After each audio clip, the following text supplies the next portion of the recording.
अमरावती शहरातील बच्चराज प्लॉट येथे 55 वर्षीय फिर्यादी अजय पारसमलजी मुनोत राहणार गणेश कॉलनी यांचे तांबे पितळ साहित्य विक्रीचे दुकान आहेत।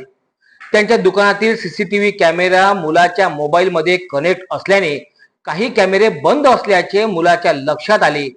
फिर्यादी अजय मुनोत यांनी 15 जुलै रोजी दुकानाची पाहणी केली असता दुकानातील तांबे पितळीचे भांडे दिसून आले नाहीत।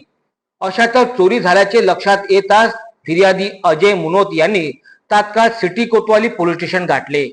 दुकानातील तांब्याचे ग्लास अंदाजे 50 नग किंमत 15,000, पितळचे भांडे 25 नग अंदाजे 15,000 रुपये, पितळेच्या समया 25 नग अंदाजे 10,000 रुपये, पितळचे चक्र 20 नग अंदाजे 5,000 रुपये, टाळ 20 नग अंदाजे 5,000 रुपये व चिल्लर 200 रुपये असा एकूण 65,200 रुपयाचा मुद्देमाल अज्ञात चोरट्याने चोरी केल्याचे लक्षात आले। यात सिटी कोतवाली पोलिसांनी अज्ञात विरुद्ध गुन्हा दाखल करून तपास कामाला सुरुवात केली।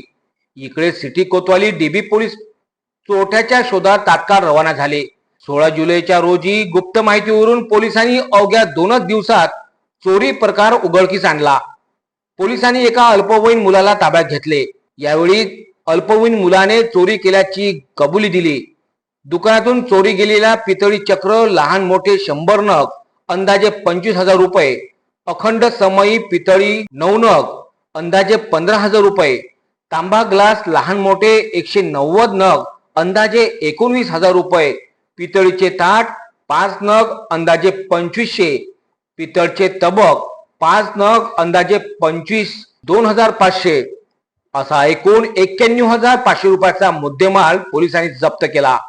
ही कारवाई पोलीस आयुक्त अरविंद चावरिया, पोलीस उपायुक्त गणेश शिंदे यांच्या आदेशाने एसीपी जयदत्त भावर यांच्या मार्गदर्शनात सिटी कोतवाली वरिष्ठ पोलीस निरीक्षक मनोहर कोटनाके यांच्या नेतृत्वात पोलीस निरीक्षक रामदास पालवे, पोलीस उपनिरीक्षक विजय गीते, रंगराव जाधव, डीबी पोलीस हरीश बुंदेले, प्रमोद हरणे, आकाश इंगोले, आनंद जाधव यांनी केली।